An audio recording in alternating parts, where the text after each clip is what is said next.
আসসালামু আলাইকুম রহমতুল্লাহ। ট্যাক্স অ্যাডভাইজারির পক্ষ থেকে আমি Shakhawat Hossain, income tax practitioner.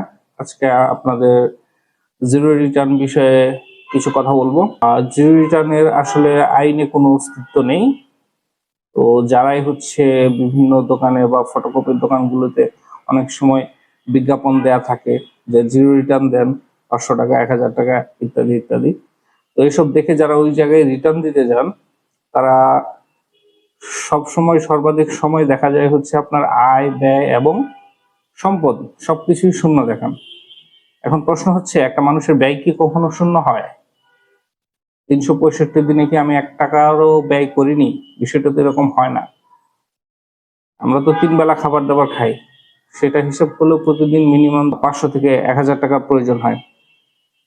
তাহলে আমার ব্যয় তো শূন্য হচ্ছে না, কিন্তু আমরা শূন্য দেখাচ্ছি।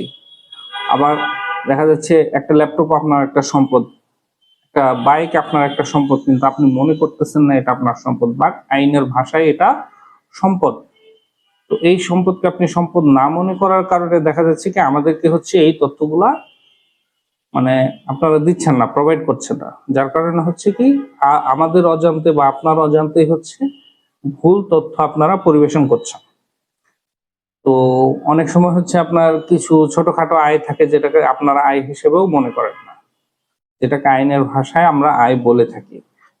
তো যার কারণে হয় কি, আপনার ওই দোকানগুলিতে যখন যান, ওনারা তো আইন সম্পর্কে এতটা জ্ঞান রাখেন না বা ধারণা রাখেন না, ওনারা প্র্যাকটিস করেন না। তো যার ফলে ওনারা জানেন না কোনটা কোথায় দেখাইতে হয় বা কোন ধারায় দেখাবেন, কোন খাতে আয়টা দেখাবেন। অনেক সময় দেখা যায় আপনার কৃষি খাতের আয় ব্যবসায় খাতে আয় হিসেবে দেখাই দিচ্ছে। তো এই জিনিসগুলো ইউজুয়ালি আপনার অনেক ভুল ভ্রান্তি থাকে ওই জায়গা থেকে যখন আপনার রিটার্ন গুলো সাবমিট করেন। দ্বিতীয়ত একটা মানুষের আয়, ব্যয় বা সম্পদ কখনো শূন্য হতে পারে না।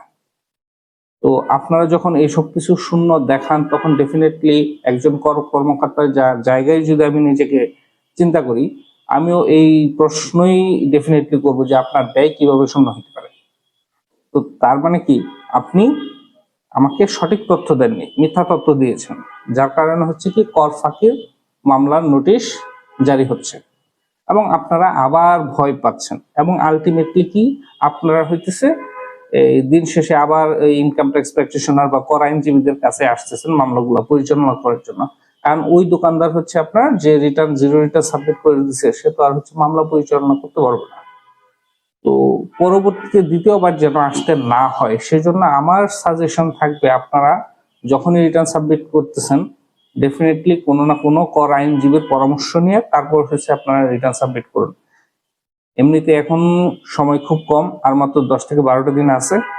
তো পর্যাপ্ত পরিমাণ ডকুমেন্টস নিয়ে আপনার নিকটস্থ কর আইনজীবীর সাথে যোগাযোগ করুন এবং ডেফিনেটলি জিরো রিটার্ন পরিহার করুন। এটা নিঃসন্দেহে আইন বিরোধী একটা কাজ। তো আমরা আশা করব আপনারা এই ধরনের কাজ থেকে বিরত থাকবেন। ধন্যবাদ।